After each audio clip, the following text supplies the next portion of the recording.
Hello everyone, आपका बहुत बहुत स्वागत है आपके अपने यूट्यूब चैनल सिविल स्टैप में। मेरा नाम है निधि। आज हम डिस्कस करेंगे आपके जूनियर ऑडिटर का जो एग्ज़ाम हुआ है कल, उसका पार्ट 2 जो है जिसका भी सब्जेक्ट कॉमर्स है, उसके आंसर की आज हम डिस्कस करने वाले हैं। तो चलिए स्टार्ट करते हैं। सबसे पहला क्वेश्चन जो है आपका कॉमर्स में, ठीक है, वो है what term describes a systematic examination of a business books and records. तो इसका आंसर जो है वो क्या हो जाएगा आपका ऑडिटिंग। ठीक है, answer will be option A. ठीक है, देन सेकंड आपका 52 क्वेश्चन जो है वो है विच of the following is not a primary objective of auditing. तो इसमें से ऑडिटिंग का ऑब्जेक्टिव कौन सा नहीं है ये पूछा हुआ है आपसे। तो इसका जो आपका डी ऑप्शन है जो कि है प्रोवाइडिंग इन्वेस्टमेंट एडवाइस, ये आपका पार्ट नहीं है या ये ऑब्जेक्टिव नहीं होता ऑडिटिंग का। ठीक है, नेक्स्ट है 53 क्वेश्चन नंबर 53। हाँ जी, what type of audit is typically conducted between two annual audits. तो दो एनुअल ऑडिट्स के बीच में जो ऑडिट किया जाता है, कंडक्ट किया जाता है, उसको हम क्या बोलते हैं? इंटरिम ऑडिट बोलते हैं। तो आपका ऑप्शन बी जो है वो सही हो जाएगा। नेक्स्ट है who is responsible for appointing the first auditor of the company excluding a government company. तो कौन जो है वो सिलेक्ट करता है पहला ऑडिटर कंपनी का?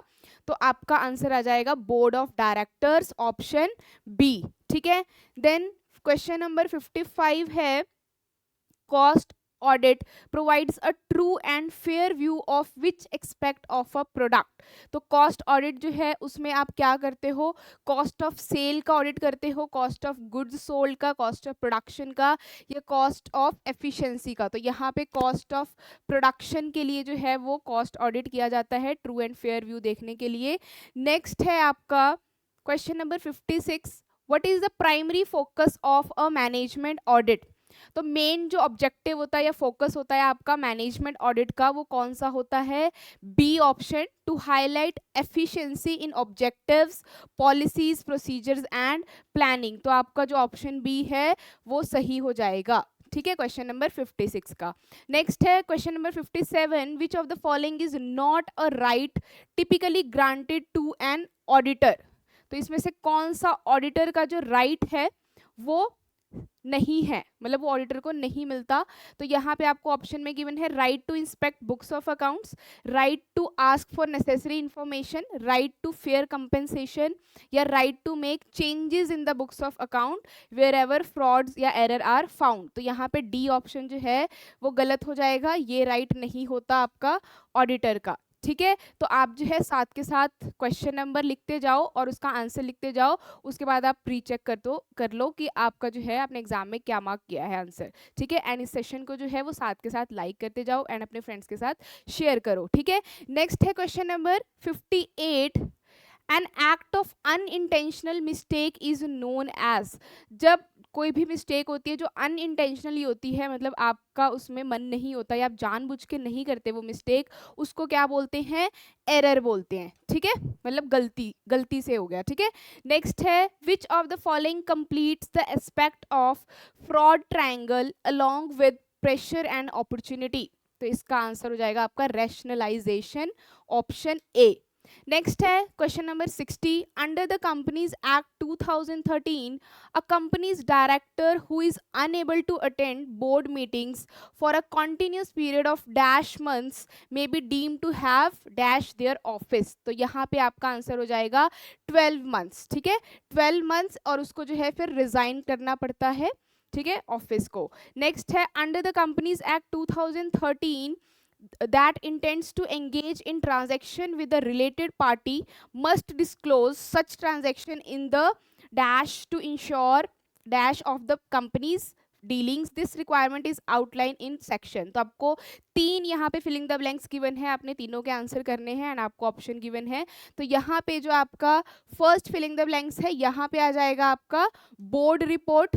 ठीक है, बोर्ड रिपोर्ट आ जाएगा। देन आपका नेक्स्ट जो ऑप्शन है उसमें आ जाएगा आपका ट्रांसपेरेंसी सेकंड वाले में, एंड लास्ट जो आपका फिलअप है उसमें आ जाएगा आपका सेक्शन 188। तो आपका ऑप्शन जो है वो ए सही हो जाएगा, किसका? क्वेश्चन नंबर 61 का। ठीक है, नेक्स्ट है आपका question, A company has suffered financial losses and wants to reduce its share capital to offset these losses. From which of the following does a company require approval to reduce its shares? तो किससे approval लेनी पड़ती है companies को अगर उन्हें जो है अपने नंबर ऑफ शेयर्स को रिड्यूस करना है क्योंकि उन्हें लॉसेस हो रहे हैं? तो यहाँ पे आपका जो है ऑप्शन सी हो जाएगा, जो कि है आपका बोथ सेकंड एंड थर्ड। तो सेकंड में आपका by passing special resolution and by approval of National Company Law Tribunal. तो दोनों ही है, दोनों की परमिशन लेनी पड़ती है, इसलिए आपका ऑप्शन जो है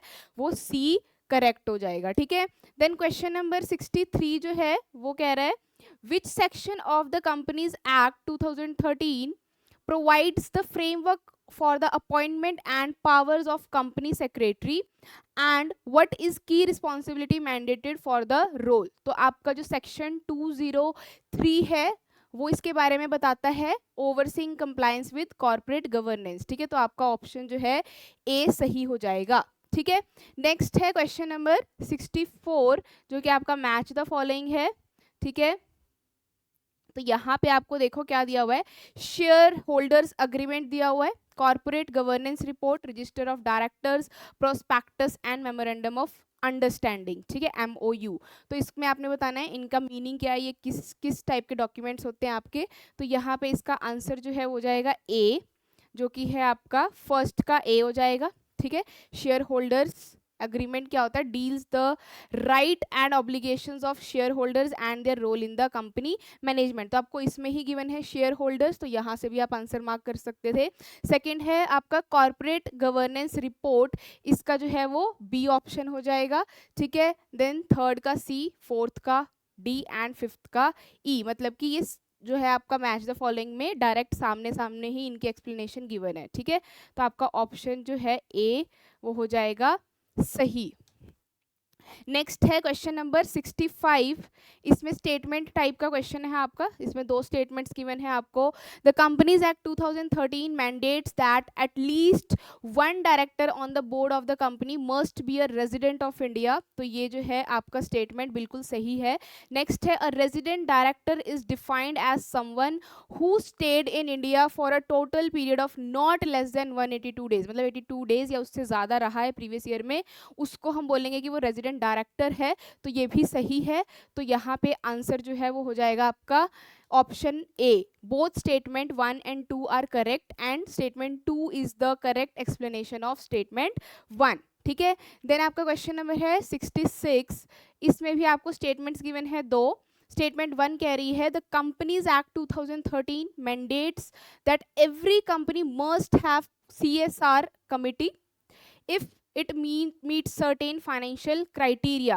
Then statement 2 कह रही है the CSR committee must have at least 3 directors including at least independent director। तो ये CSR का जब कंसेप्ट मैंने क्लास में भी पढ़ाया था आपको, ठीक है, वहाँ पे जो है ये मैंने आपको सारी चीज़ें बताई थी, कितने डायरेक्टर होने चाहिए, कमिटी जो है क्यों बनानी ज़रूरी है, उसमें कितने मेंबर्स होने चाहिए, कितने डायरेक्टर होने चाहिए। तो इसका ऑप्शन जो है वो ए सही हो जाएगा। Both statements are correct 1 and 2। ठीक है, and statement 2 is the correct explanation of statement 1। Then question number 67 है आपका a company can convert its status from public to private by passing a special resolution and obtaining approval from the NCLT National Company Law Tribunal। तो ये statement जो है बिल्कुल सही है। Second statement है such conversion requires an alteration of the company's article of association. तो जब आप पब्लिक से प्राइवेट में कन्वर्ट हो रहे हो, कंपनी अपनी कर रहे हो पब्लिक से प्राइवेट, तो आपको आर्टिकल ऑफ एसोसिएशन में भी फिर चेंजेस करने पड़ेंगे। ठीक है, तो यहाँ पे स्टेटमेंट 2 भी बिल्कुल सही है। तो आपका ये दोनों कनेक्टेड है आपस में स्टेटमेंट, इसलिए आपका ए ऑप्शन सही हो जाएगा। Both statement 1 and 2 are true and statement 2 is the correct explanation of statement 1। ठीक है, तो ऑप्शन ए आपका यहाँ पे 67 का सही हो जाएगा। ठीक है जी, समझ आ गई बात। नेक्स्ट है question number 68, shareholders wealth maximization is reflected in. तो आपका जो शेयर होल्डर्स की वेल्थ मैक्सिमाइजेशन होती है, जो कि आपका फाइनेंशियल मैनेजमेंट का मेन ऑब्जेक्टिव होता है, वो कहाँ पे रिफ्लेक्ट करता है? Market prices of the shares, ठीक है। Then non cancellable share period in finance lease means a period wherein, तो यहाँ पे फाइनेंशियल लीज से भी काफी क्वेश्चन आए हुए हैं, है ना। तो यहाँ पे देखो, lessor recovers his total investment through lease rental, उस पीरियड को बोलते हैं नॉन कैंसिलेशन पीरियड। तो ए ऑप्शन आपका सही हो जाएगा, ठीक है। ये मैंने आपको फाइनेंशियल लीज का कंसेप्ट क्लास में भी डिस्कस किया था जब मैंने आपको क्वेश्चंस प्रैक्टिस करवाए थे, है ना। वहां से आपके जो है क्वेश्चन बने हैं, देखो काफी क्वेश्चन बने हुए हैं फाइनेंशियल लीज से। Financial lease means, financial lease का मतलब क्या होता है? Transfer of all risk and return benefits attached to a property to the lessee as if he is the purchaser of that asset। तो आपका जो आंसर डी है वो हो जाएगा सही ऑप्शन, ठीक है। देन आपको एक वर्ड गिवन है क्वेश्चन नंबर 71 में, ठीक है, जो कह रहा है पेपरकॉर्न। पेपरकॉर्न पेमेंट मींस का मतलब क्या होता है? इसका मतलब क्या होता है आपका? हाँ जी, एक second. Peppercorn payment means, peppercorn का मतलब क्या होता है? Secondary period of financial lease, ठीक है। नेक्स्ट है cost of additional sources of funds is known as, तो जो आपकी एडिशनल सोर्सेज ऑफ फंड्स की कॉस्ट होती है उसको आप क्या बोलते हो? मार्जिनल कॉस्ट, ठीक है। मार्जिनल वर्ड जहां पे भी होता है उसका मतलब होता है एडिशन कुछ, ठीक है। देन आपका क्वेश्चन नंबर 73, एक सेकेंड, हाँ जी, क्वेश्चन नंबर 73 है आपका, wait a minute,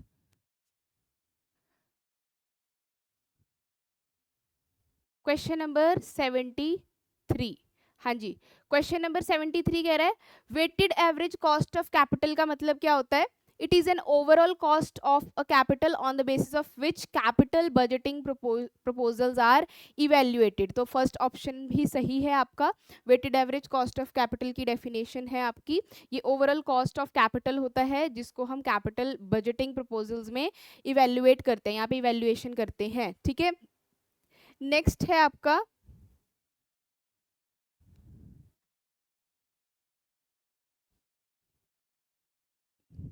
question number 74, finite series of equal cash flow occurring at regular and equal intervals is known as, तो finite series दिया हुआ है यहाँ पे, ठीक है, जो कि आपका इक्वल कैश फ्लो जब अक्कर करता है रेगुलर इंटरवल्स पे उसको हम क्या बोलते हैं? एन्युटी बोलते हैं, ठीक है। अगर यहाँ पे इनफाइनाइट लिखा होता तो आपका आता परपेचुटी, ठीक है। नेक्स्ट है आपका question number 75, if the discount rate is increased then, अगर आप डिस्काउंट रेट को इंक्रीज करते हो तो फिर क्या होता है? तो यहाँ पे देखो आपकी प्रेजेंट वैल्यू जो होती है of a future cash flow वो डिक्रीज हो जाती है, ठीक है, अगर आप डिस्काउंट रेट को इंक्रीज करते हो प्रेजेंट में। तो यहाँ पे आंसर जो है वो ए सही हो जाएगा। नेक्स्ट क्वेश्चन है the effective interest rate and nominal interest rate are equal in case of, तो किस केस में आपका जो है effective interest rate and nominal interest rate equal आता है? हाँ जी, तो यहाँ पे आपका आंसर हो जाएगा D, number of compounding is 1। जब आपका नंबर ऑफ कंपाउंडिंग 1 होता है तो उस केस में जो आपका effective interest rate and nominal interest rate है वो इक्वल आते हैं, ठीक है। नेक्स्ट है time and interest rates have dash relationship with future value, तो टाइम एंड इंटरेस्ट का कैसा रिलेशन होता है? पॉजिटिव होता है, ठीक है। जितना आप टाइम इंक्रीज करते जाते हैं उतना ही इंटरेस्ट रेट जो है वो बढ़ता रहता है, तो बी जो है इसका सही हो जाएगा।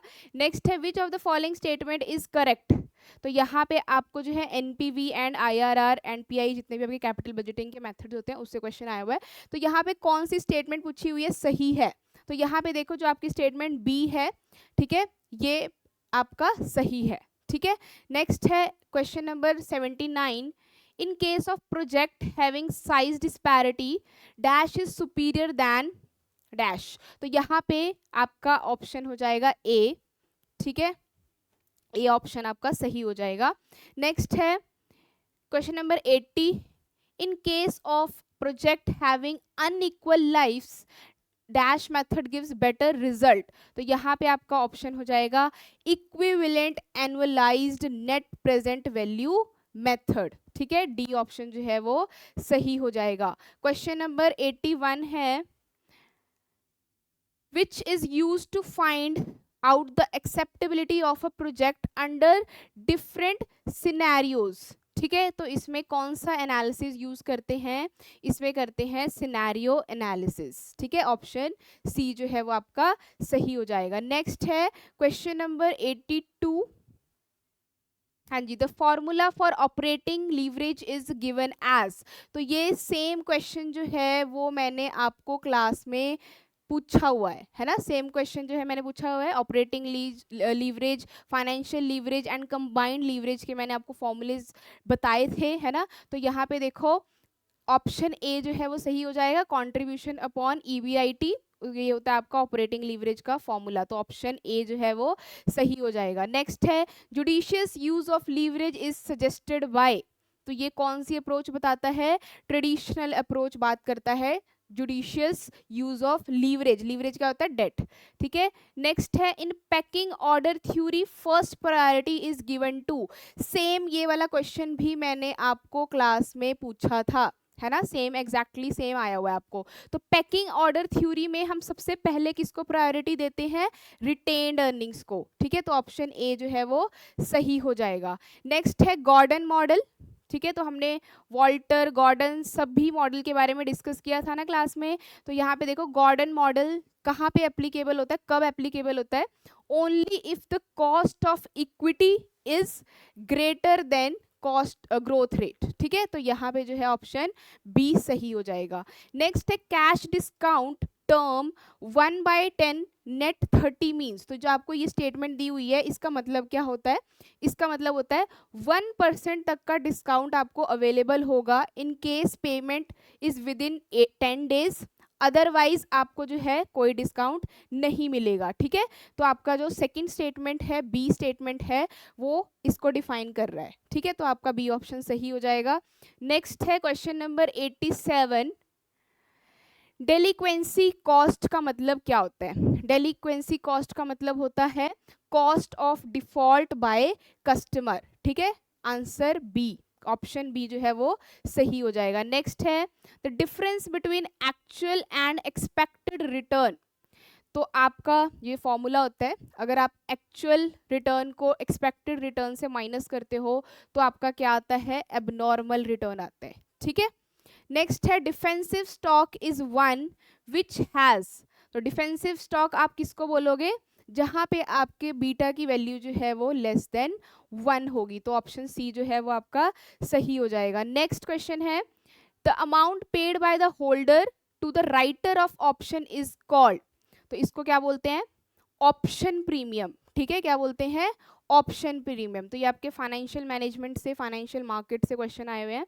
विच of the following is an example of derivative in investment management. तो इन्वेस्टमेंट मैनेजमेंट में डेरिवेटिव का एग्जाम्पल इनमें से कौन सा है, government fund, mutual fund, stock option या रियल इस्टेट प्रॉपर्टी। तो यहाँ पे स्टॉक ऑप्शन जो है वो एग्जाम्पल है डेरिवेटिव का इन्वेस्टमेंट मैनेजमेंट में। नेक्स्ट क्वेश्चन है आपका क्वेश्चन नंबर 92।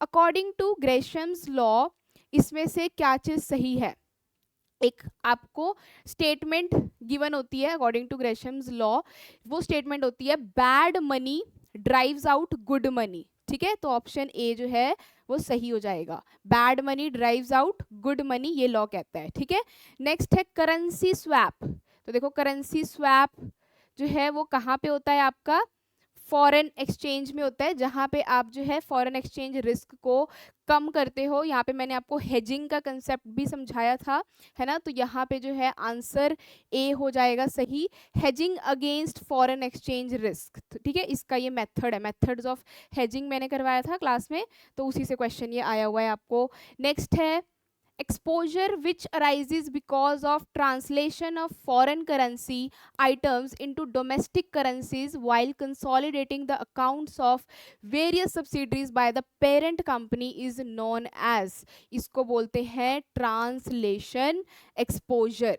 ठीक है, नेक्स्ट है a future contract is under priced, कब हम बोलेंगे कि जो फ्यूचर कॉन्ट्रैक्ट है वो अंडर प्राइस्ड हो सकता है, इफ फेयर और theoretical value is greater than actual price, ठीक है, ए ऑप्शन जो है वो सही हो जाएगा क्वेश्चन नंबर 95 का। नेक्स्ट क्वेश्चन है in order to determine residential status of a person in India during the previous year for how many days should the person reside in India as per the first basic condition. तो जब आप residential status check करते हो किसी का भी previous year में, तो ये बहुत इजी क्वेश्चन आया हुआ है, इसमें कितने डेज जो है आप बोलते हो कि प्रीवियस ईयर में वो रहना चाहिए, जो आपकी फर्स्ट बेसिक कंडीशन होती है, तो 182 डेज और मोर, तो ऑप्शन बी जो है वो सही हो जाएगा, इजी क्वेश्चन था ये वाला। नेक्स्ट है question number 97 income tax act of India came into force on which of the following date, ठीक है, तो ये जो है आपका कौन सी डेट को जो है इनकम टैक्स एक्ट आया था इंडिया में, तो यहाँ पे आ जाएगा आपका 1 अप्रैल 1962, ऑप्शन नंबर बी, ठीक है, आई होप आप ये याद करके गए होंगे। नेक्स्ट है what does CBDT stand for, तो ये देखो टैक्स के बहुत ही इजी क्वेश्चन पूछे हुए हैं, सीबीडीटी की फुल फॉर्म क्या होती है, central board of direct taxes, तो सी ऑप्शन जो है वो सही हो जाएगा, ठीक है। नेक्स्ट है question number 99 if the assessee is living in a self owned house then house rent allowance is, तो अगर कोई भी असेसी जो है जिसका जो टैक्स पे करने वाला है और असेसमेंट कर रहा है अपने इनकम की, तो यहाँ पे अगर उसके पास सेल्फ ओन्ड हाउस है तो आपको हाउस रेंट अलाउंस कितना मिलता है, तो आपका जो है वो पूरा टैक्सेबल होता है, फुली टैक्सेबल होता है, ठीक है। नेक्स्ट है question number 100, last question, rent free accommodation given by the employer to an employee is, तो इसको क्या बोलते हैं, अगर बिना रेंट मतलब कोई रेंट नहीं पे करना है आपके एम्प्लॉयर ने उसको कोई आपको एकोमोडेशन दी हुई है फ्री ऑफ कॉस्ट, तो यहाँ पे उसको हम क्या बोलेंगे, पर्क्यूसाइड बोलेंगे, अलायंस बोलेंगे, पेंशन बोलेंगे, या कुछ भी नहीं बोलेंगे, तो यहाँ पे पर्क्यूसाइड्स होता है, पर्क्स जिसको आप शॉर्ट में बोल देते हो, तो ए ऑप्शन जो है वो सही हो जाएगा, ठीक है। तो आई होप आपने जो है क्वेश्चंस लिख लिए होंगे, अब इनको मैच कर लेना एंड चेक कर लेना कि आपके कितने सही हैं कितने गलत हैं, ठीक है। आई होप आपको ये जो सेशन है वो बहुत ही इन्फॉर्मेटिव और अच्छा लगा होगा, तो इस सेशन को जो है वो लाइक कर देना एंड अपने फ्रेंड्स के साथ शेयर कर देना। आई होप सभी का जो एग्ज़ाम है वो क्लियर हो जाए, ठीक है। All the best, take care and bye bye.